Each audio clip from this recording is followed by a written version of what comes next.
What happens when an immovable intellect meets a cultural icon who's built her legacy on emotional truth? And more importantly, what happens when the audience becomes the jury? The Oprah Winfrey Studio had witnessed tears, triumphs, and unforgettable surprises, but nothing in its storied past came close to what unfolded the moment Ben Shapiro took his seat. Known for his razor-sharp rhetoric and unapologetic views, Shapiro wasn't just another guest. He was a spark walking into a powder keg.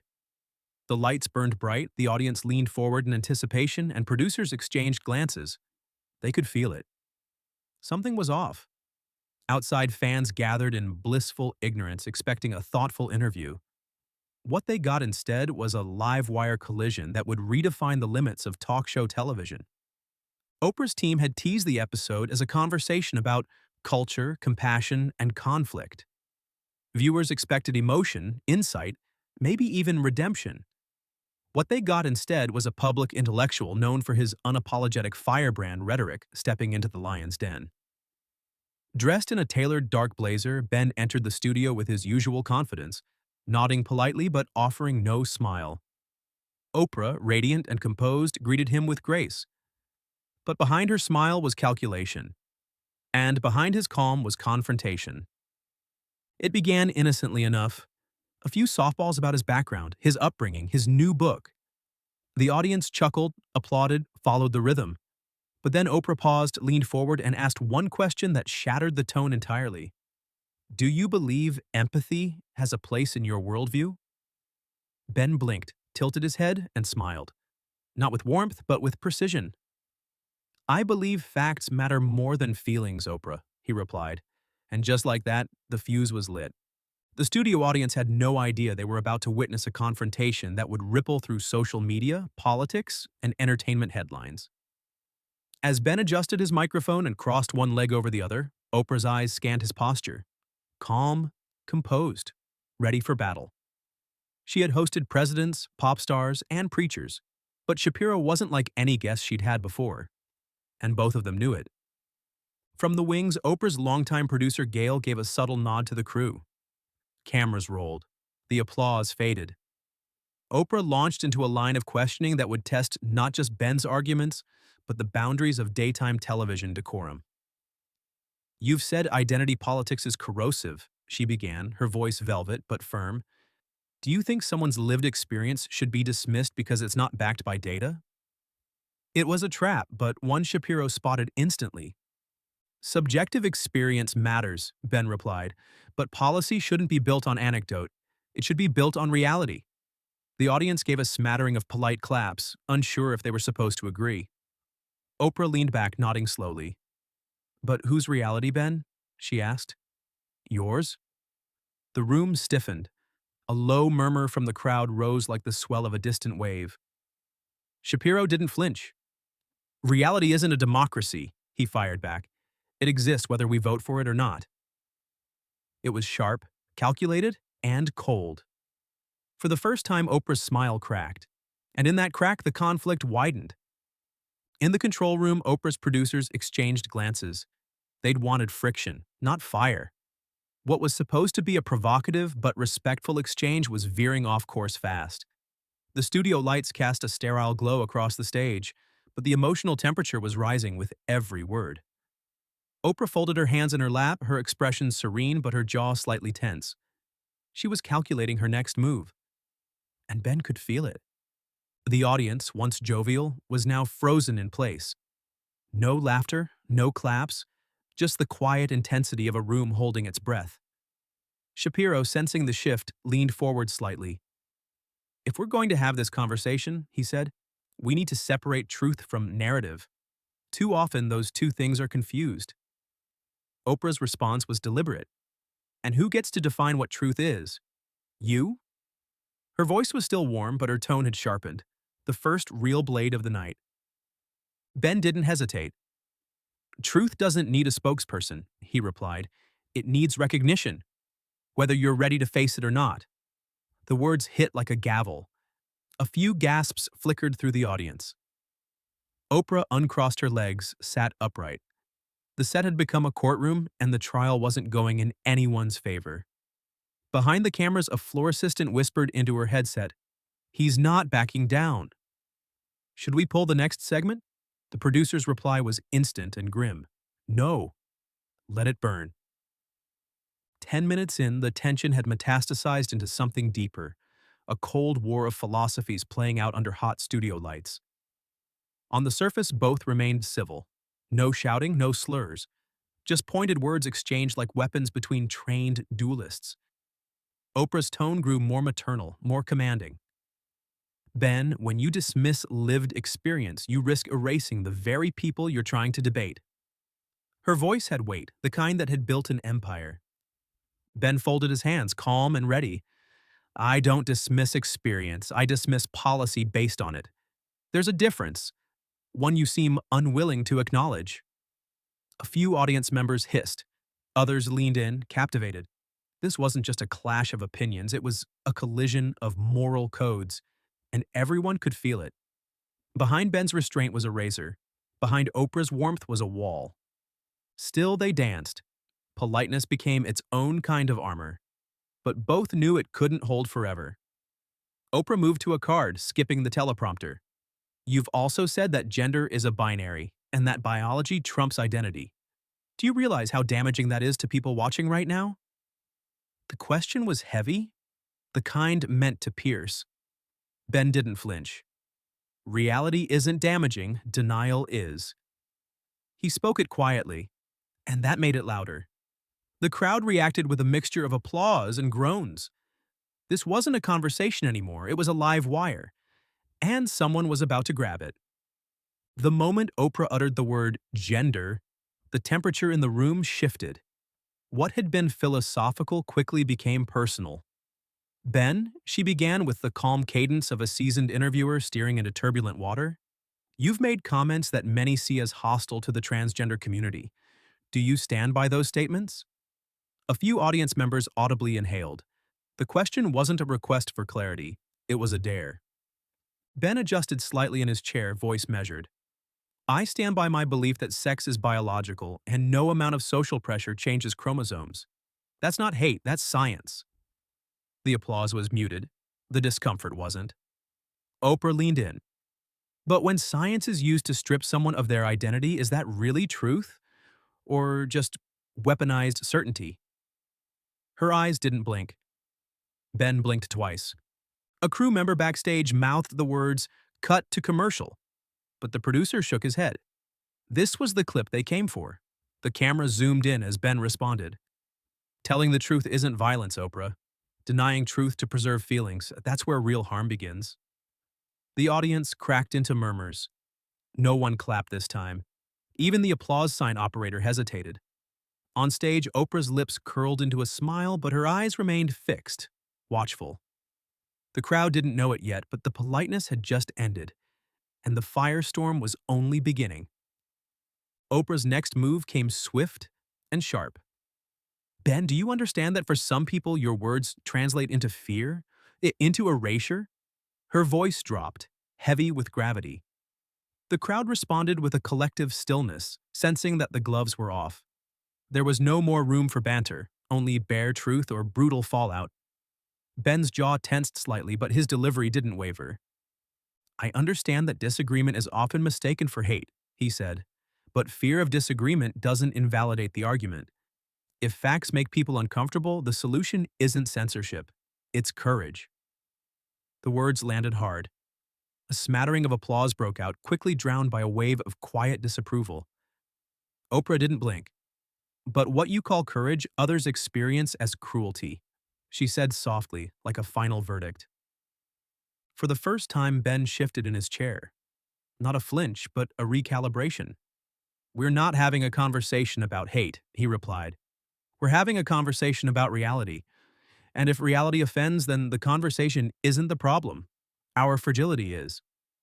From the corner of the studio, a boom operator mouthed, "Whoa!" The line had cut through the air like glass. Oprah leaned back, not in retreat, but in readiness.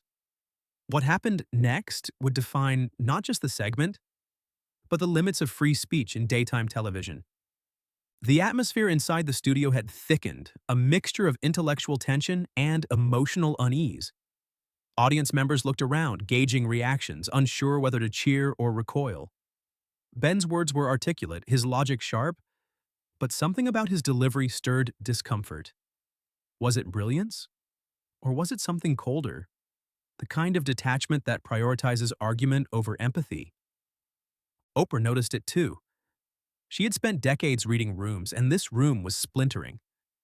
She steadied herself and said, "You're very precise, Ben. You always are.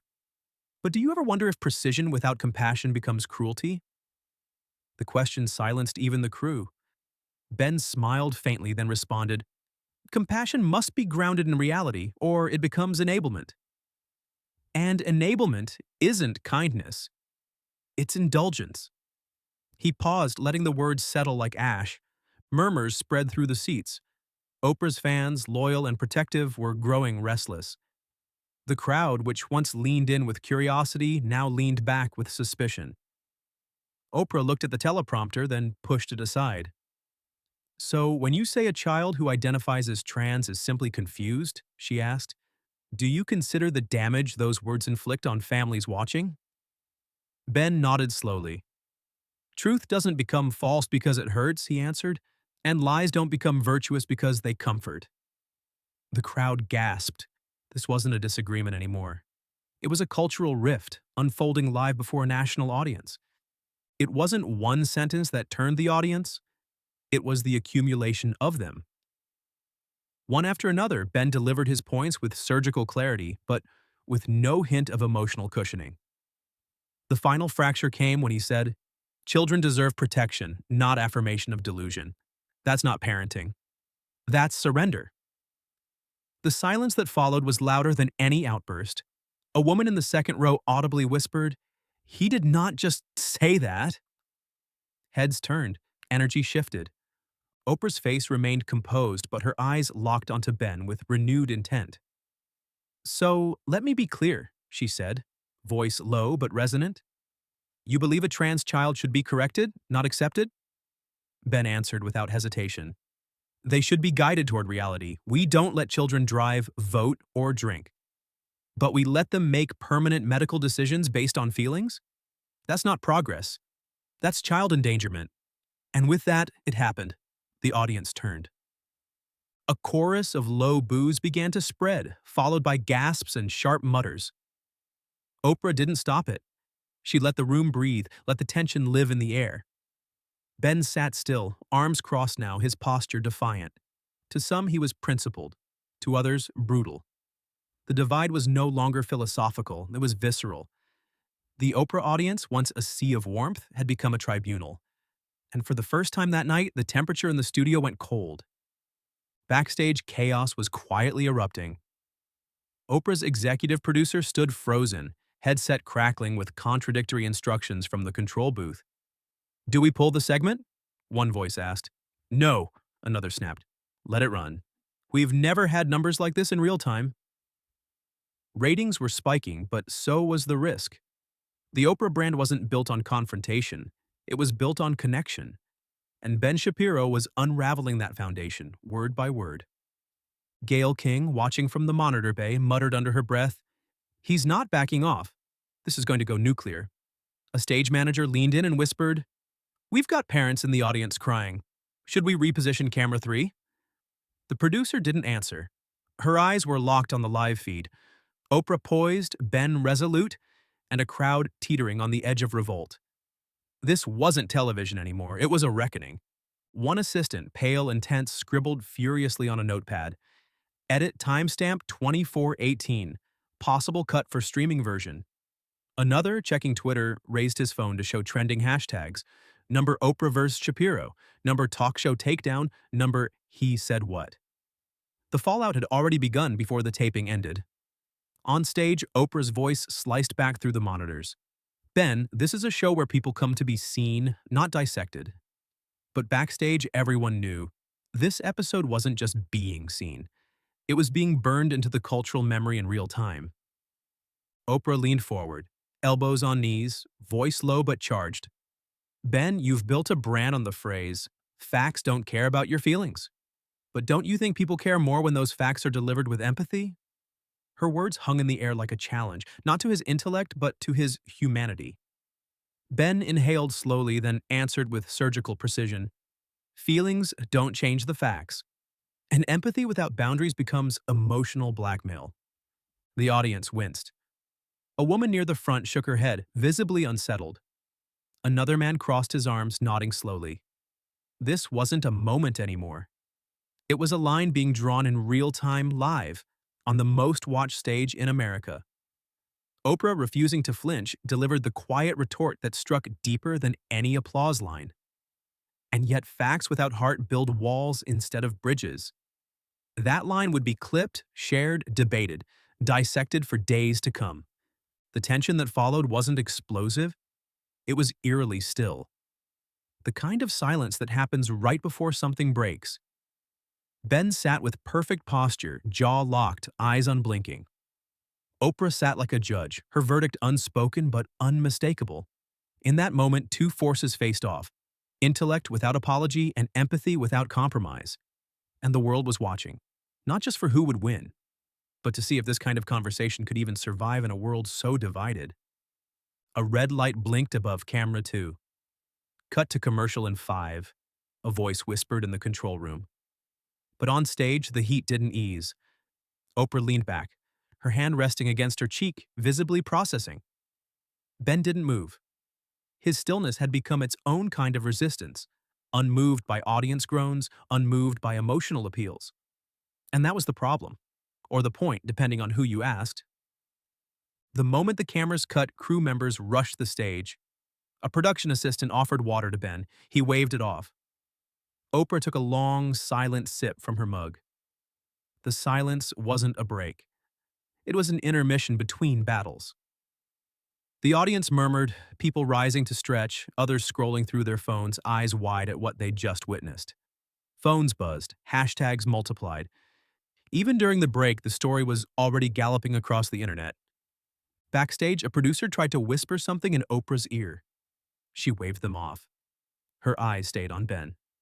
"He's not rattled," someone whispered from the tech bay. "Number he's sharpening," came the reply. Oprah stood up, walked off stage for a moment, breathing slowly. But Ben stayed seated, chin high, fingers tapping the armrest. He wasn't here to perform. He was here to draw blood. And as the stage manager counted down the seconds until cameras rolled again, the entire studio felt it. Whatever came next wouldn't just define the interview, it would detonate it. The cameras came back on, but the energy had changed. Gone was the safe-set dressing of daytime dialogue. In its place, tension sharp enough to cut through the screens of every viewer watching at home. Oprah returned to her seat, composed but colder. She no longer looked like a host extending hospitality. She looked like a woman reclaiming control of her domain. "So," Oprah began, folding her hands in her lap, "did you come here to educate me? Or just to remind this audience how uninformed they are?" It wasn't a question. It was a statement dressed as one. And everyone heard it. Ben raised his eyebrows, but the familiar calm in his voice remained. "I came here because I believe conversations matter. I didn't expect to be welcomed. I expected to be challenged, and I was right." The studio's oxygen seemed to thin. Oprah straightened her spine, her voice tinged with frost. "You say conversations matter, but you hijack them with absolutism. There's no room for evolution in your worldview, just rigid binaries. Is that conversation? Or is that control?" The crowd erupted with a round of applause, the loudest since the interview began. But Ben wasn't fazed. "I don't control facts," he said. "They control me, that's the difference. You call it rigid, I call it accountable." Oprah held his gaze for a long moment. "Then I guess we're speaking different languages," she replied, "because I speak human, and right now, what I hear is cold." That was it. The audience erupted, some in cheers, others in protest. Ben shifted slightly in his seat, his smile brittle now. The gloves were off. The real battle had begun. Ben leaned forward, voice low and deliberate, as if he were delivering a closing argument. "The world isn't divided because of people like me, Oprah. It's divided because we've prioritized feelings over reason. We've built policy on pain instead of principle. And when someone shows up to say that truth isn't subjective, Suddenly he's the villain? His tone was calm, but the message thundered across the studio.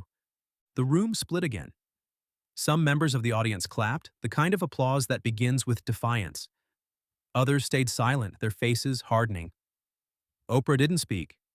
Not yet. Ben continued. Empathy without boundaries becomes tyranny. We're no longer allowed to question the dogma.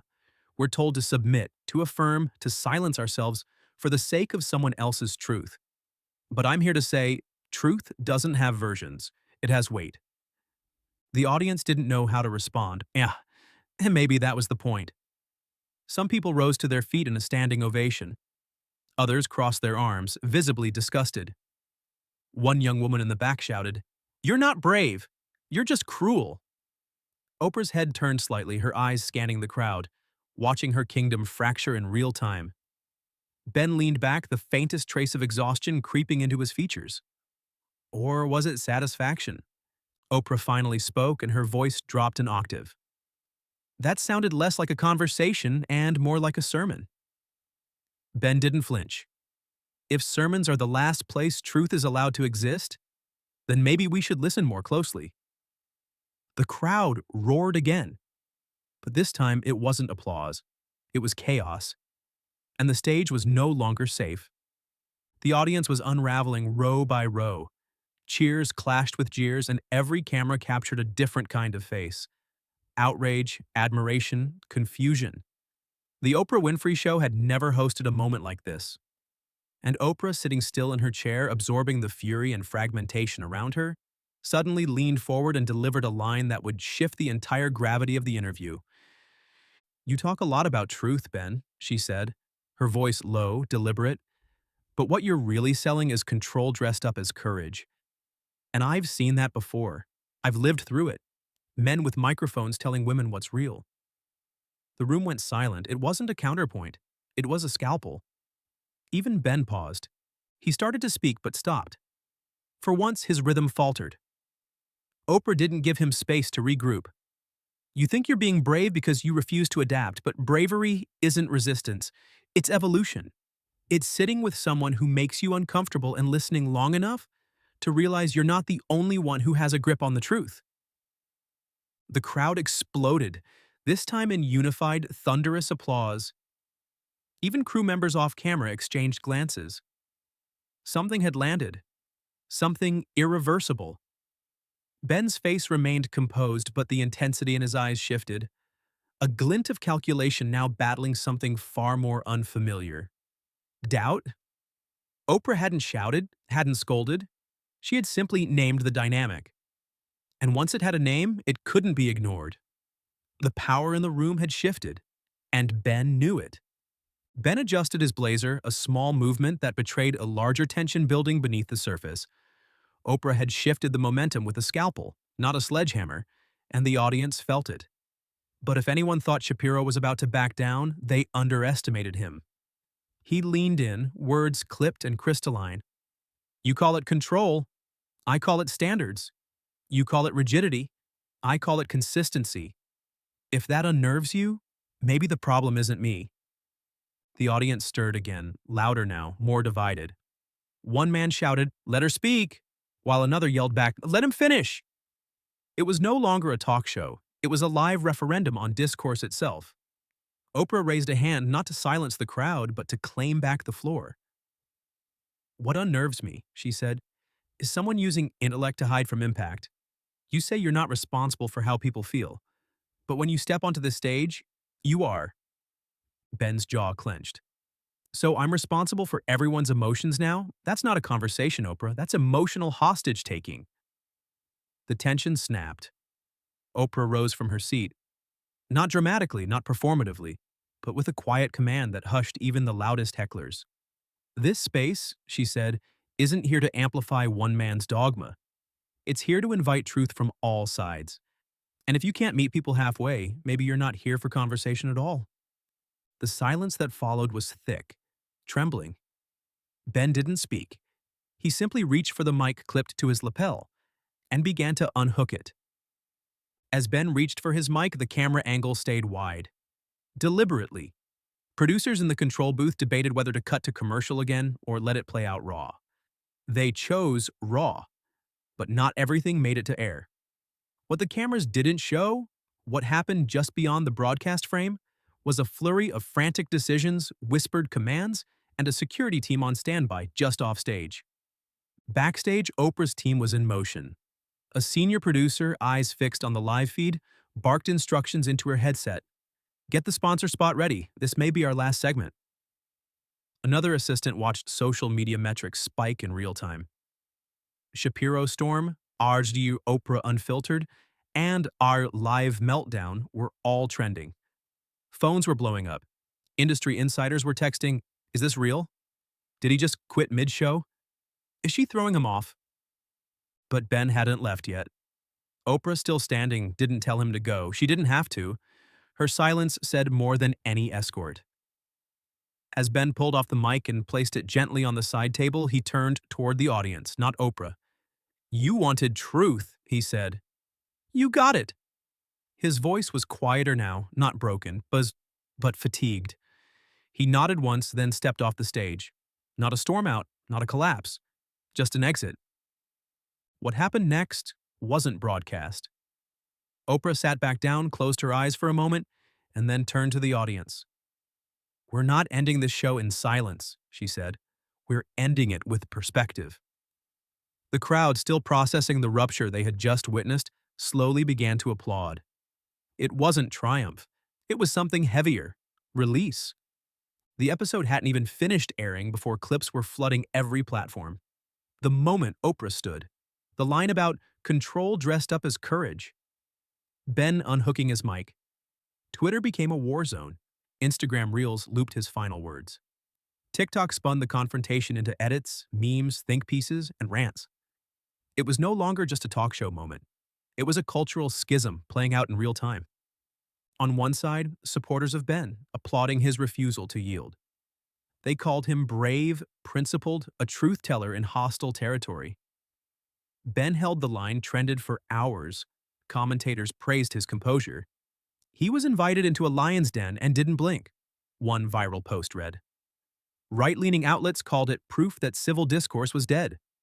Some even accused Oprah of staging a public humiliation. On the other side, Oprah's loyalists, who saw a masterclass in restraint and grace. Oprah handled it, lit up timelines. She didn't throw him out. He proved he didn't belong, one post said.